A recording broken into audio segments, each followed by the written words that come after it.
Bonjour à tous, bienvenue sur le clan Nagelson, c'est Vrax, quatrième partie du Bellum Lacum numéro 3, première du dimanche. Nous sommes donc tout en bas, et nous sommes appareillés contre les aigles Sekan.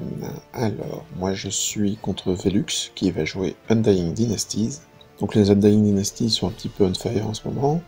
Sa liste cependant n'est pas vraiment celle jouée dans le métaphore, que je pense que je peux faire quelque chose dessus, d'autant que le Undying Dynasty est un petit peu moins compliqué pour moi que pour la plupart des listes.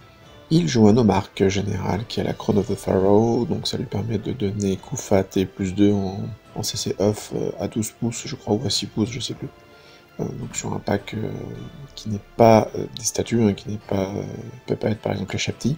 Une triplette de Deathcult Hierarch, donc c'est une triplette d'adeptes, un de la divination qui sera la Hiérophante, un de l'évocation avec le Binding Scroll, et un de la cosmologie. Donc ça va lui permettre d'avoir 6 sortilèges qui vont être, qui peuvent être des blasts, qui peuvent être des boosts, qui peuvent être des buffs, donc une magie qui peut être un petit peu embêtante pour le nain en termes de bonus-malus au corps à corps.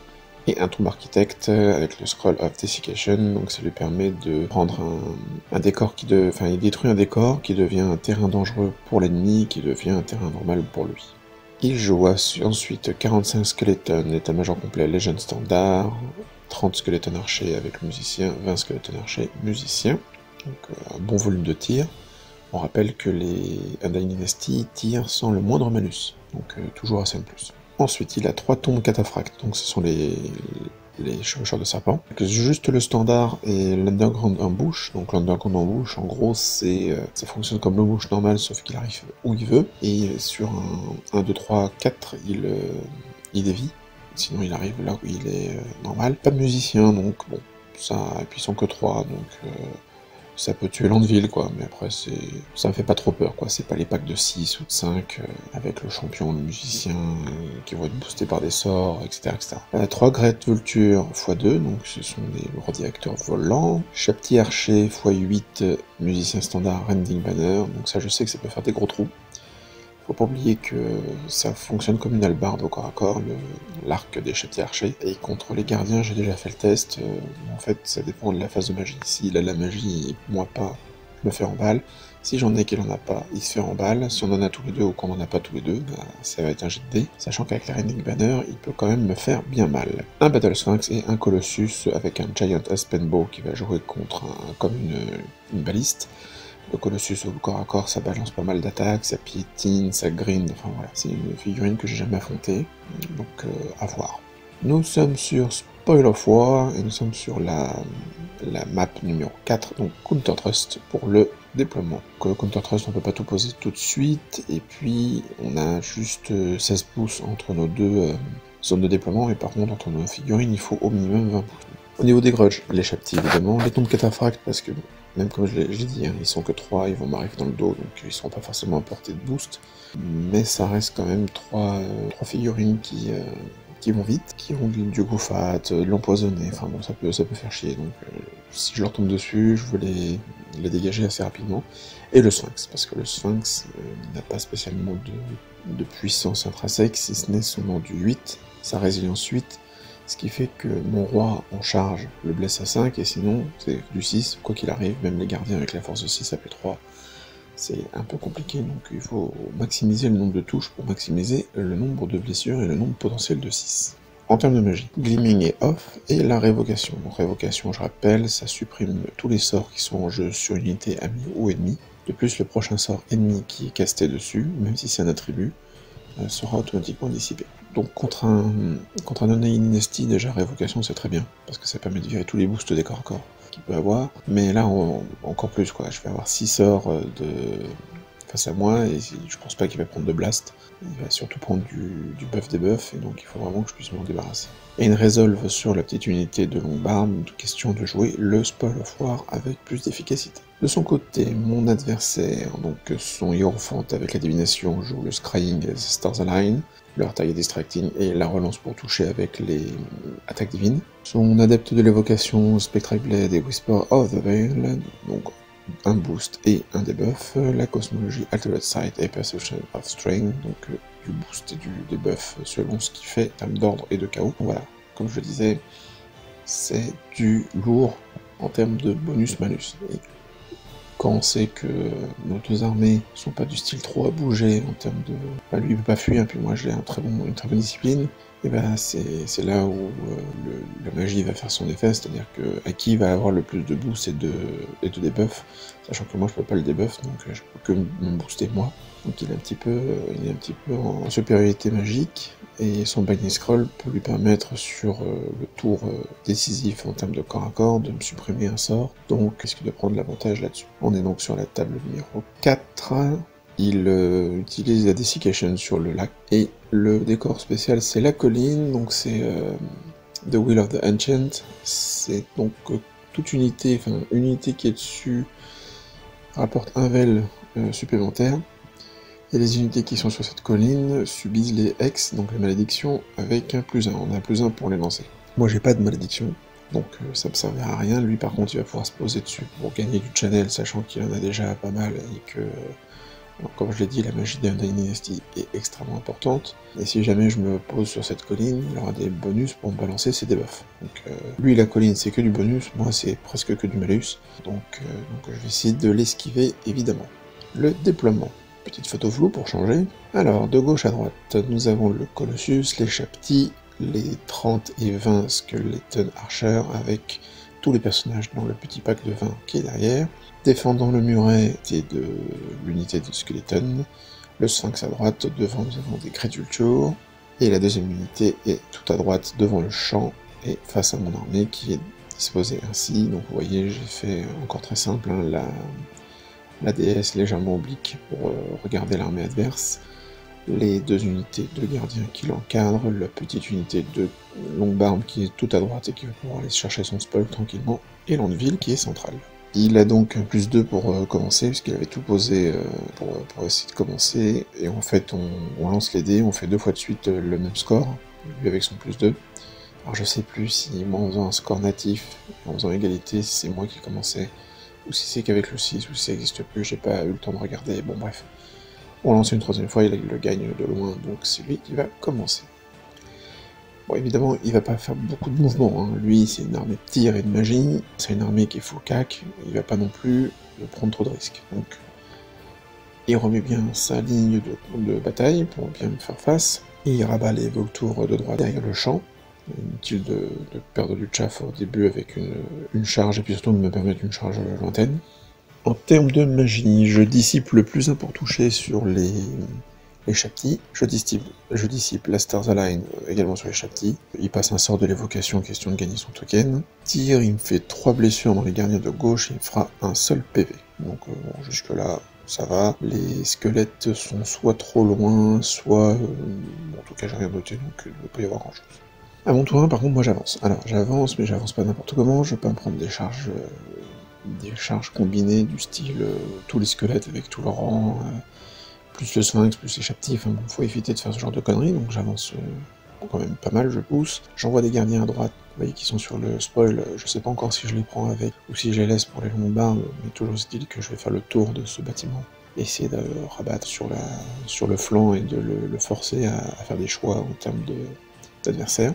En magie, j'arrive à passer une off, donc la relance pour blesser, sur la déesse, au cas où il voudrait venir avec son Sphinx, mais je sais qu'il n'y viendra pas. Et il a bien sûr dissipé les résiliences de façon à ne pas subir un malus pour me blesser.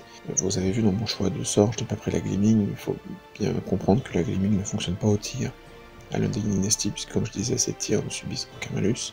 Autour de mon adversaire, les cataphractes arrivent, il ne dévie pas, donc il se retrouve ici, là il peut voir le dos de ma déesse, il voit le dos de mes gardiens. je ne peux pas charger avec les longues barbes puisque les gardiens les gênent et les gardiens ne pourront pas dégager en termes de charge puisqu'il n'y a personne en face. Donc là, il est plutôt sécure. Il monte sur la colline avec le géant et les chaptis archers, ça va lui permettre d'avoir son channel, et surtout, ça lui permettra de bien voir toutes les unités. Je pourrais pas cacher par exemple la déesse derrière les gardiens. Il avance un petit peu les squelettes, les vultures restent en couverture pour le moment, et le sphinx reste à l'arrière. Donc là, vous voyez, il se met bien en arc de cercle défensif, de façon à m'arroser le plus possible. Et puis il y a la menace des cataphractes qui voient également mon Andeville. En magie, je dissipe le -1 en endu sur mes gardiens ainsi que le +1 pour toucher sur les chaptis.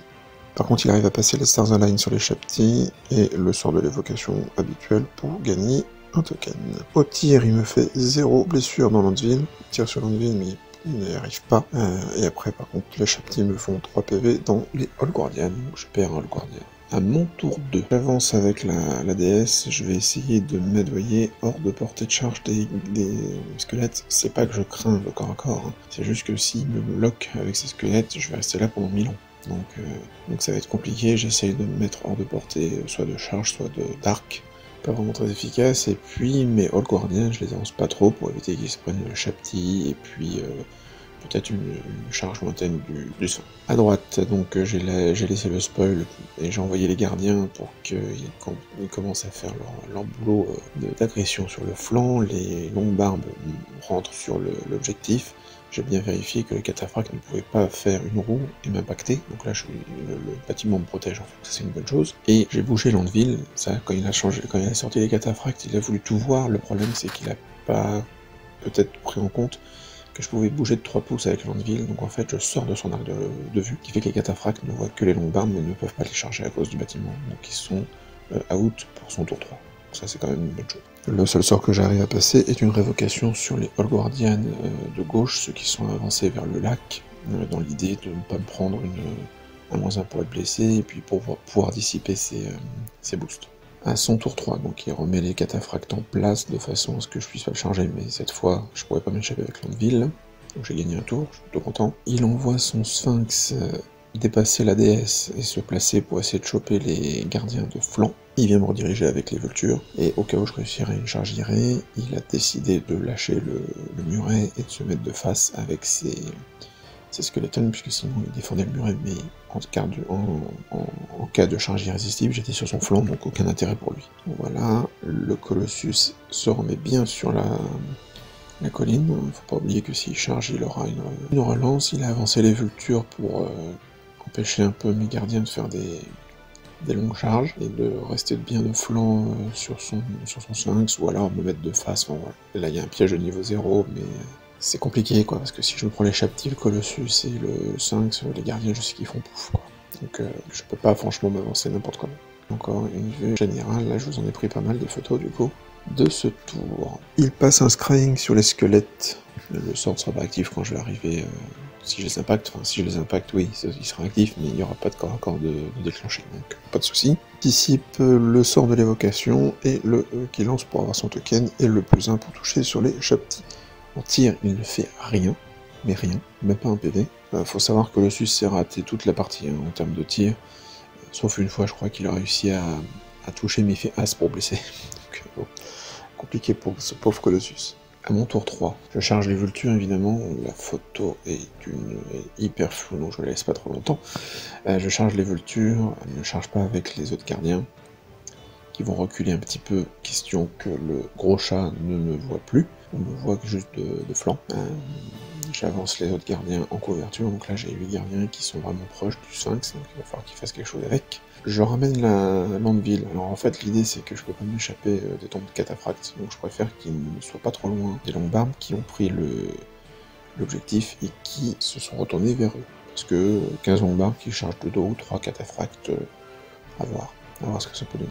En magie, j'arrive à placer le -1 pour être blessé sur la déesse, je tue les vultures et j'arrive en irrésistible de face donc dans le paquet de squelettes. Bon, bah là je sais que je vais y passer toute ma vie, mais il faut essayer de prendre des points, et puis de toute façon, il l'aurait utilisé pour me charger, pour avoir des bonus de rang, etc. Machin, donc autant que je prenne les devants. À son tour 4, les cataphractes rentrent dans l'Andeville, bon ça c'était prévu. Il vient placer ses vultures juste devant mes Old Guardians qui ont pris l'objectif le tour d'avant, j'ai oublié de le dire, et le Sphinx dans leur dos. Alors le Sphinx, il a réussi sa marche forcée in extremis, et il se place ici. En fait, il a pas chargé parce qu'il s'est dit que si jamais il se foirait, il allait prendre tarif. Donc il se met là pour engager le combat plus tard. Le Colossus descend de la colline pour se mettre à portée de charge potentielle des gardiens. Suivant ce que je ferai vis-à-vis des vultures, les châtis sont toujours au même endroit. Encore une photo flow pour montrer que les squelettes ne bougent pas trop. Je dissipe le distracting enfin le scrying sur les squelettes. Par contre, Stars Align, ça passe. Ça, c'est un peu compliqué à dissiper. Et en plus, il place la reroll pour blesser. Donc là, les squelettes sont énervés. Faut pas oublier qu'il va utiliser la Crown of Pharaoh au-dessus. Ils ont plus de CC off, plus de CC def aussi, je crois. Et le coup fat. Donc ils vont avoir relance pour toucher, relance pour blesser, coup fat. Ça devient dangereux, hein, même pour mes persos en fait, surtout. Au tir, il m'enlève... il arrive à tuer un gardien entre les tirs de Chapti et les tirs d'arc. Au corps à corps, il m'enlève 2 longues barbes. Il me tue 2 longues barbes, il fait 2 points de vie dans le Runic Smith. Et les cataphractes font 2 points de vie dans l'anvil. Moi je tue une chier de squelette, je gagne, mais bon, il en perd encore, mais...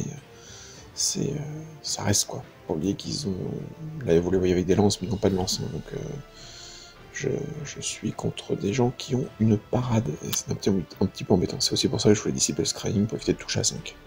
À mon tour 4. À mon tour 4, il se passe des choses très intéressantes. Je charge les vultures, et surtout je charge le sphinx si j'arrive à taper le sphinx, de flanc, avec les autres gardiens. Donc là par contre, il y a moyen de faire quelque chose. Surtout, alors les longues barbes se ratent, hein, ils ont raté leur charge sur le dos des cataphractes, mais je suis quand même au corps à corps avec l'Anvil, donc il y a moyen de faire un double corps à corps, il faut juste que je pète le 5, c'est que je réussisse mon iré, donc c'est pas non plus tout facile, mais on va essayer de faire ça. Alors en magie, il dissipe tous mes sorts de défense, mais j'arrive à passer une relance pour blesser sur les gardiens qui sont contre le Sphinx. Et là, ça me permet de souffler un petit peu. Ça me permet de souffler un petit peu parce que quand on arrive au corps à corps, on fait le corps à corps déjà des longues barbes, le Runic Smith meurt, les coups fat, c'est les coups fat qui font ça. Un PV dans la bisbille, je perds une longue barbe, donc bon, je gagne encore le combat, je sais plus ce que je tue comme squelette, mais il est toujours là. Pour oublier que quand il passe un sort dessus, l'attribut lui permet de remonter des squelettes, donc ça aussi c'est un peu compliqué. Le Sphinx. Alors le Sphinx, j'arrive à le tuer grâce à la relance pour blesser. Donc heureusement que ce sort est passé. Et j'arrive en iré dans les tombes cataphractes. Les tombes cataphractes tapent en même temps que moi. Il met toutes les attaques sur l'Anvil, donc il tue l'Anvil et je tue les cataphractes. Donc on se retrouve comme ça. Sauf que là, à ce tour, donc au tour 4 de mon adversaire, je n'ai plus de magie. Donc je vais commencer mon tour 4 sans magie. Ah oui, j'avais passé une résilience aussi sur les gardiens qui sont plus que 6. Et donc vous voyez que mes gardiens de droite, là, ceux qui ont tué le Sphinx, ont fait un tour en fait. Hein. Ils ont fait le tour du bâtiment puis ils sont revenus en emportant les cataphractes et le Sphinx au passage. Et il reste très peu de squelettes, comme vous pouvez le voir sur cette magnifique photo floue. À son tour 5, bon, il se recule, hein, parce que ça commence à puer, et il remonte sur sa colline avec le Colossus, il sait que je vais pas venir, et il pourra pas venir me faire quoi que ce soit de plus. Il passe Stars Align sur les squelettes, et donc il arrive à en relever un petit peu plus, en faisant un fiasco. Il fait le fiasco et il perd un point de vie sur son Hierophant. Il foire les lames spectrales, et je dissipe le scrying. Au tir, il me tue un gardien avec la Chapti, et un PV de plus que je perds face aux archers squelettes. Au corps à corps, j'arrive enfin à me débarrasser des squelettes. Je suis désolé, les photos sont hyper floues, je devais être un peu en équilibre pour prendre les photos. Non, c'est à mon tour 5 que je les tue. Oui, parce qu'il a marmotte. Donc c'est à mon tour 5 que je les tue. Ici, il va sortir l'architecte qui sera en redirection de ma déesse, donc on a vu que même si j'arrive dedans, il n'y a plus de tour derrière, donc je ne peux pas combattre contre ces personnages, enfin la petite unité d'archer avec tous les personnages. J'ai hésité à lancer le roi, parce que le roi lui n'était pas redirigé par architecte, le problème c'est qu'il aurait lancé un défi avec autre chose que l'Hierophant, donc j'aurais pas pris grand chose, puis de toute façon ça aurait pas été une marque, donc j'aurais pas pris le général, pas d'intérêt, donc je prends l'architecte. Et on s'arrête là-dessus. Donc une partie qui a été... Alors est-ce que j'aurais pu faire un full rush ouais, peut-être, en fait. Peut-être. Encore une fois, est-ce que j'aurais peut-être dû mettre la DS sur la gauche, parce que je pense que la DS dans les Chapti et le Colossus, c'est un massacre. Il m'aurait redirigé mais pas longtemps avec les vultures, hein, il m'aurait gagné un tour en gros. Et j'aurais pu quand même jouer le scénar. Ouais, peut-être que j'aurais pu... J'ai peut-être été un petit peu frileux. C'est pas trop grave, mais c'est vrai que quand on calcule, au final, vu que je perds quand même mes 2 magiciens, qui coûtent pas mal cher, enfin surtout le Running Smith, ça me fait quand même un 13-7 en ma faveur, et vu que j'ai le scénar, ça me fait donc un 16-4 contre Velux, donc une super partie, vachement agréable. Bon, j'aurais peut-être pu pousser un peu plus quand j'ai vu son déploiement, quand j'ai vu la liste aussi, je me suis dit, bon, peut-être que je peux essayer de... C'est pas l'Undying contre lequel il faut que je temporise trop longtemps, quoi. J'aurais pu peut-être lâcher les lions et voir ce que ça donne. Le résultat reste quand même assez correct. On gagne la ronde contre les aigles sécanes, on la gagne bien. On ne capte pas, mais on fait vraiment un bon score. C'était vraiment bon enfant, donc moi j'ai vraiment bien apprécié cette partie du dimanche matin était vraiment sympa. Voilà, donc on se repositionne plutôt pas trop mal, mais pour la dernière partie, toutes les parties sont fermées. Donc en gros, le classement à la fin de la 4ème ronde, 1 et le 2 se battent pour la première et la 2ème place, le 3 et le 4 pour la 3ème et 4ème place, etc. Donc en fait actuellement on est 7ème, et donc en gros on sera soit 7ème soit 8ème, on ne pourra pas être plus. Même si on gagne notre dernière ronde de beaucoup, on ne pourra pas aller au-delà du 7. Donc on restera dans la deuxième moitié du tournoi. Donc merci de me suivre, merci pour les commentaires sur les vidéos. N'hésitez pas à poser des questions, à commenter, j'essaye de répondre à tout le monde. Et abonnez-vous, partagez, enfin comme d'habitude, ça je le répète plus, mais n'hésitez pas à le faire. Et puis je vous donne rendez-vous très bientôt pour la 5ème et dernière ronde du Bellum Lacum numéro 3. Cette putréfaction sur vous.